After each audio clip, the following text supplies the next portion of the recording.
After hundreds of hours of testing, theory crafting, simming, clearing all heroic great content on Blood Death Knight, I'm finally ready to release the complete guide to the Blood Death Knight in Pandaria. This guide will assume that you have an absolute base understanding of the class and will focus on giving you the information that you need to play the spec at its highest possible level. We'll be going over everything from stats to talents, glyphs, rotation, professions, consumables, raise, UI elements, and a special advanced section at the end for people who are rating at a bit of a higher level. This class is incredibly fun to play with a much more fluid resource generation system, 1 secondary CD, and a ton of quality of life improvements. Before we get started, I would like to mention that pretty much all of the information in here and more has been available for months on my Discord, where I post biz lists, raid tips, and general theory crafting the moment I discover it. So make sure you click the link in the description to join that. And with that out of the way, here is a Pandaria guide to the Blood Death Knight. If you thought stat prios were confusing and cataclysm, then MoP makes that process no better. Because of how Vengeance functions, with the incredible output we can have as tanks in a raiding environment, it is very important to not neglect offensive utility. Your stats belong on a spectrum between full beefcake and full parse brain, and being on either side of those spectrums is likely not what's best for you or your guild. With that said, even going down a more defensive build can allow you to push DPS higher simply by the nature of being able to cheese mechanics to get more Vengeance. In practice, this is hardly ever the case, so most people should opt to pursue a balanced playstyle even during progression.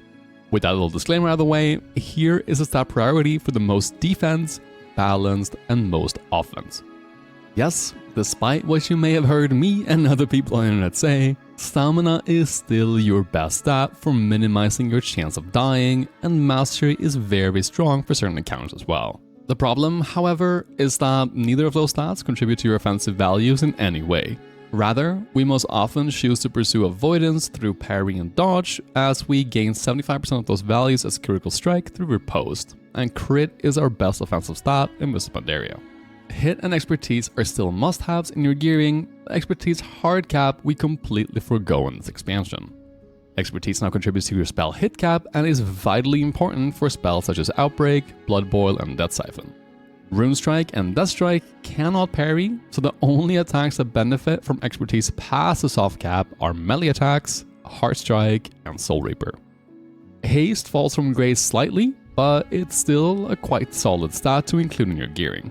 If you're fighting a boss where you're not getting a lot of procs for Scent of Blood, then Haste can perform surprisingly well. Someone looking to focus on offensive throughput can even focus on haste over crit in a slightly more balanced alternative. All of the choices in statting I think are quite fun, but can make gearing very frustrating. Repose will have way less uptime on certain fights, making it simply worse than every other stat, and when you have fights such as Lei Shi where you prefer stamina, haste, and crits, and then fights like Shaw of Fear where you prefer stamina mastery, well, if you run those stats on any other fight, you'll be playing suboptimally. Yeah, it's a mess, but it's more fun than having no flexibility at all.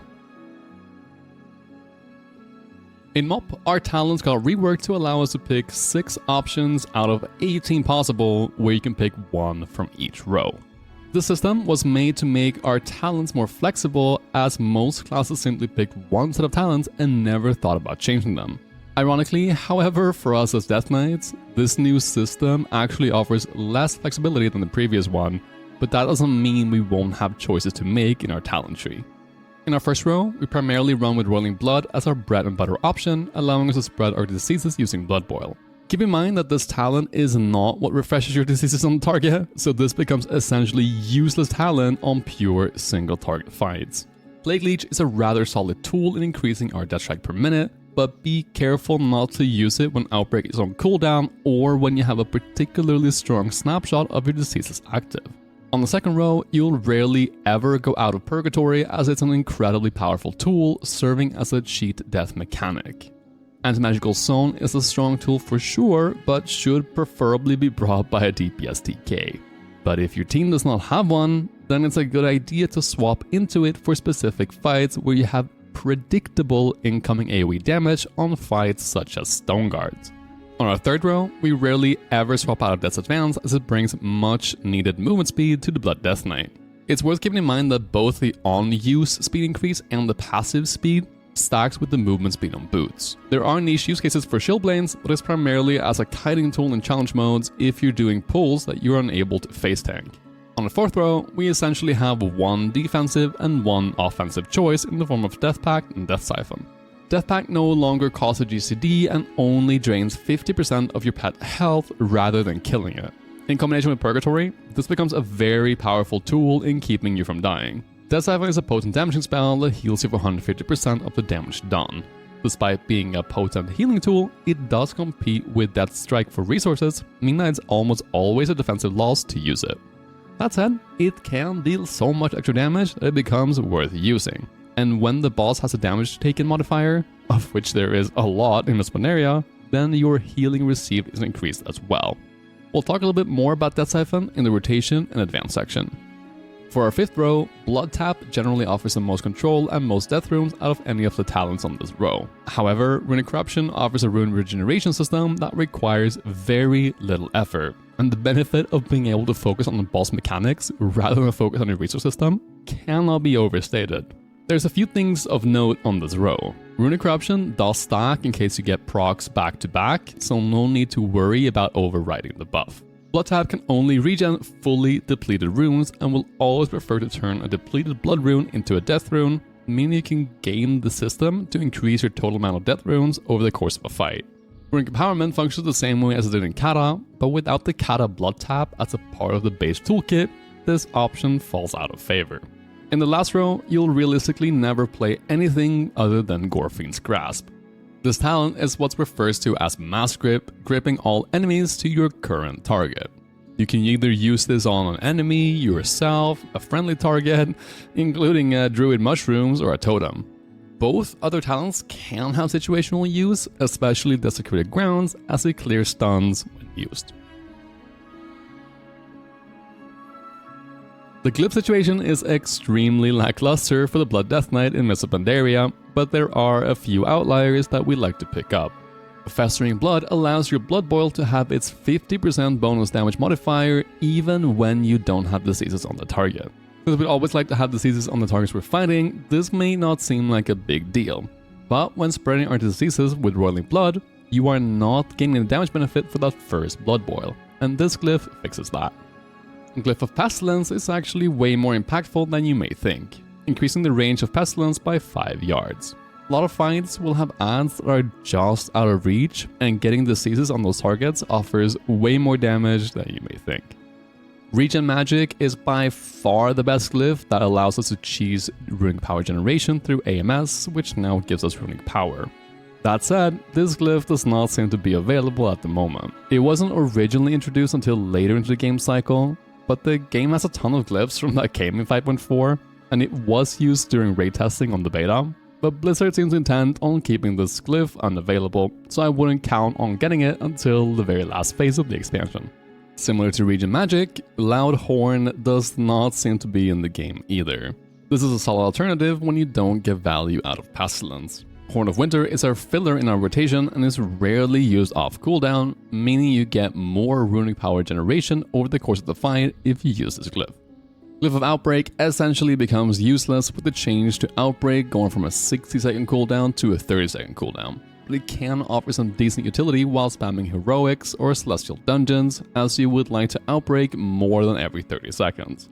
Lastly, don't forget about the minor glyph for Army of the Dead.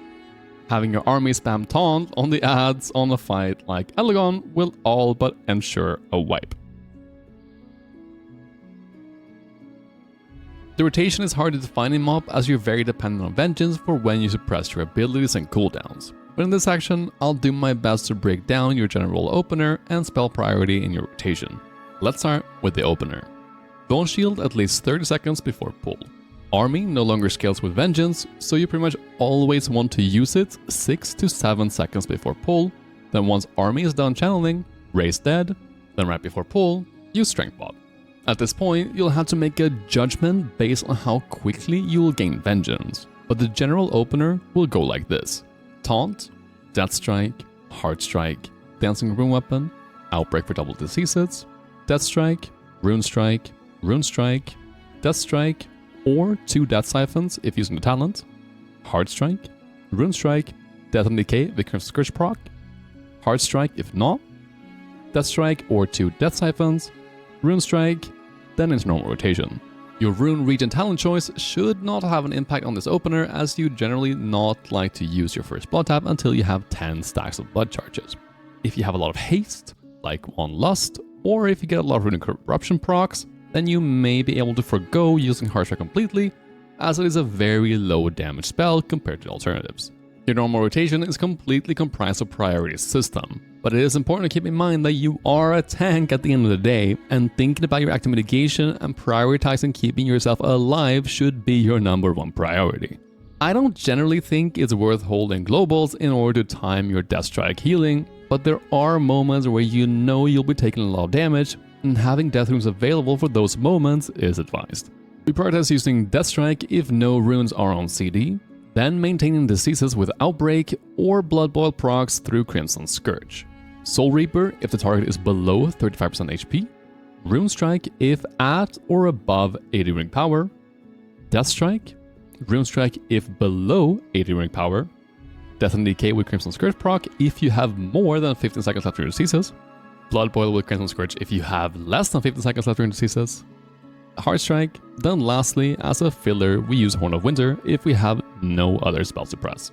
You can opt to replace Death Strike with Death Siphon and Rune Strike with Death Coil when your Vengeance is high enough, but more on that in the advanced section. In an AoE environment, we pretty much follow the same rotation, but we place much larger emphasis on using our Blood Runes through Blood Boil. If you're comfortable with your survivability, you can also offload Death Runes through using Blood Boils while using Frost and Unholy Runes for Death Strikes. Death and Decay also becomes your highest priority spell, but avoid using it with an Unholy Rune, as it will leave you sitting with a Frost Rune that you'll be unable to spend. When it comes to Blood Boil versus Hard Strike, we pretty much always Blood Boil when there are 2 or more targets. We'll go over exceptions to this rule in the advanced section. It is also worth noting that spreading your diseases with Blood Boil while Dancing the Rune Weapon is active will only spread one set of diseases. If you would like to spread both sets of diseases, you need to use Pestilence after you use Outbreak while Dancing Rune Weapon is active.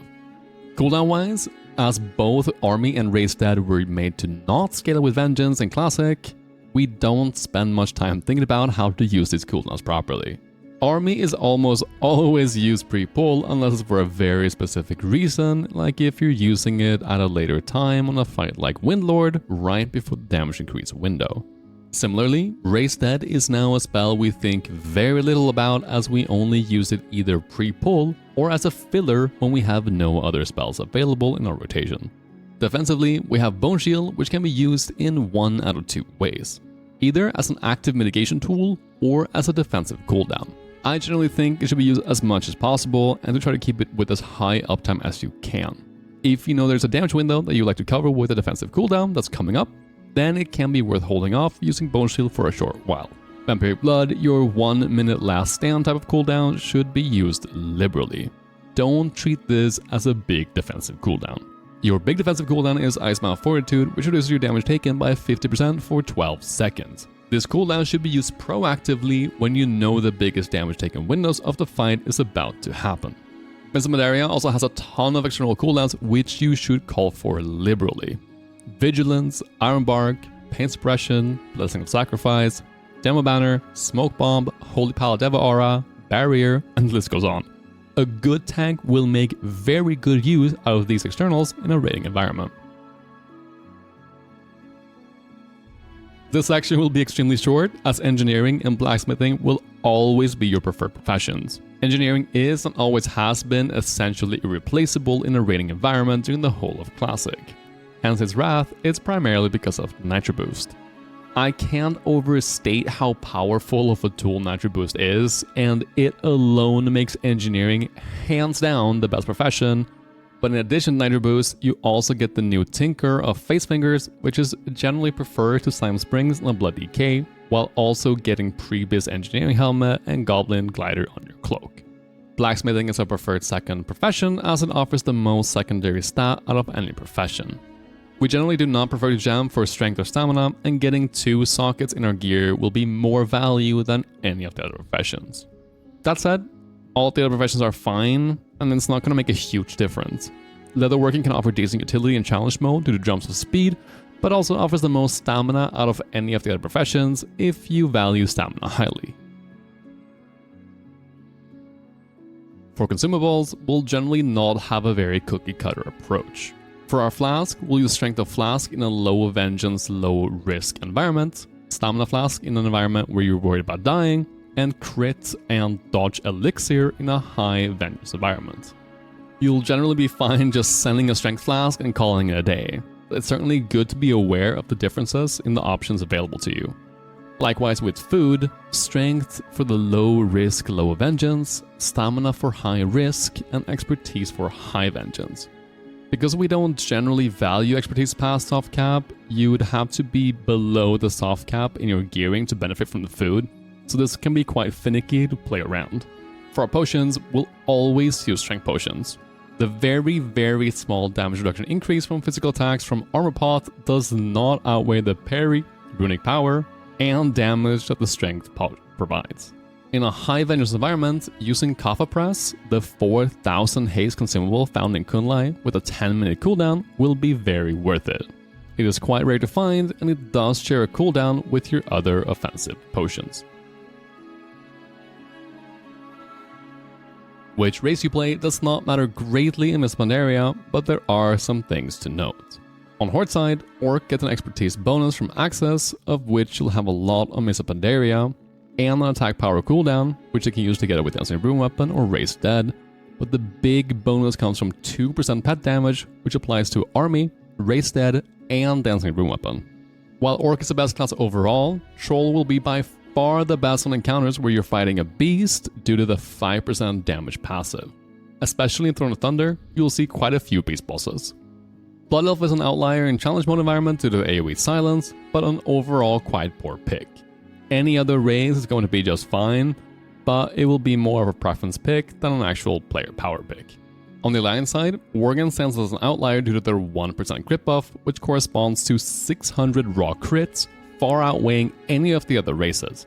The sprint they get is just a cherry on top, especially as you're quite an immobile class.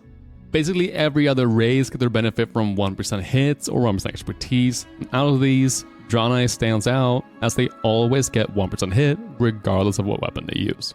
Night Elf get approximately 1700 dodge through their passive, but it does not translate into repose value, which diminishes the value of the passive by a lot.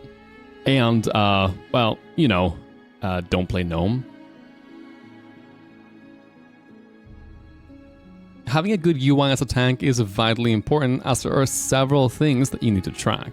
While none of the things I'm about to highlight are necessarily mandatory, they will help a lot in making you perform at a higher level. The first thing is to have a centralized UI so you can track everything through your peripheral vision. Having your runes, runic power, cooldowns, and health bar all in one central area helps a lot, and I'm using a modified version of the Kaisman DK Weak Aura along with a custom rune tracker, and my frame and enemy frames are shadow unit frames. Profiles for all of these you can find in my Discord, but any resource that completes a similar goal will do just fine. In this cluster of UI elements, I also recommend having a vengeance tracker. I personally think that a bar is by far the best way to track your vengeance, as you're able to gauge your current values through your peripheral vision while focusing on other aspects of the fight or your rotation. You can and should track external array cooldowns, as we're particularly reliant on other people's cooldowns in this expansion. The most important ones are Vigilance, Pain Suppression, Sacrifice, and Iron Bark, but I highly recommend tracking other raid defenses cooldown as well. Keep in mind that on fights where you're getting Vengeance Cap, for example, you can call for Rallying Cry to increase your Vengeance Cap. To track all of my externals, I use Method Raid tools. You can perfectly customize it to your liking and include things such as range check and click to send message, which, when combined with the Weak Aura, will give the receiver of that message a notification to use his cooldown on you. Especially in 25-man, with the abundance of cooldowns, I've found that not cluttering voice comms with call for externals is very valuable. Additionally, make sure to track your co-tank's active cooldowns as well. Taunting while they have a big offensive or defensive cooldown rolling is generally a very bad idea. I'd highly recommend having some type of nameplate add-on as well. I use Plater with an old profile from Cow, which I've modified to fit my needs. But as long as you have an add-on which changes color based on threats, displays your diseases, and highlights your active target, then you can play with whatever add-on you prefer. I've also supplemented with a weak aura from Fochi that tracks the current target on the nameplates. These are the main things in my opinion when it comes to your UI. I have more minor weak auras that I use as well. All the resources are linked to my Discord if you want to check them out and grab them for free. While this is called an advanced section, the stuff we're about to go over here is not rocket science. Mostly, we'll deal with damage optimization through things such as snapshotting and attack power breakpoints. Everything else in this guide will have gotten you 90% of the way there when it comes to the Blood Death Knight. This section will be for squeezing out that last bit of power that you have to offer. First, let's talk about snapshotting.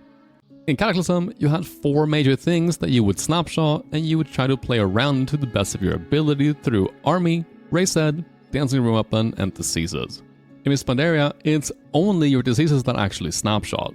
Everything else will scale dynamically, meaning that pets, including Dancing Room Weapon, will update their stats every 5 seconds based on your current stats. While this may suggest that we place less heavy emphasis on snapshotting, the opposite is in fact true. Diseases play a much more heavy role in our damage profile, and we can re-snapshot with Blood Boil rather than having to wait for Outbreak. Diseases snapshot with attack power, crits, and percent damage modifiers, but will primarily play around snapshotting based on attack power through Vengeance. There are weak auras that can help you track your snapshot, but in my opinion, none of them work great. Once I have a reliable and free option, I'll make sure to link it. The main percent damage modifier is Cinder Glacier, a weapon enchant that procs 20% increased damage to Shadow and Frost damaging spells. We generally don't play with Cinder Glacier unless our Vengeance levels are very high, but there are some things to keep in mind when it comes to this effect. When it procs, it gives you 2 stacks of 20% increased damage for the next 2 Frost or Shadow spells, but there are a few caveats to it. Using Outbreak with Cinder Glacier active consumes no stacks, but gives you the 20% snapshot. Death and Decay will grant a 20% increased damage boost when Cinder Glacier is active, won't consume a stack, but the damage boost fades if you use both your stacks. Works on Soul Reaper, Death Siphon, Blood Boil, and Death Coil. Consumes 1 stack per use. If you use Blood Boil on more than 1 target, you will get the damage boost for all targets hit, but both stacks will be consumed. Similarly, if you're using Roiling Blood Talent, all targets will get their disease refreshed with the 20% damage snapshot. When it comes to breakpoints, we have 2 spells that have attack power breakpoints that are important to pay attention to.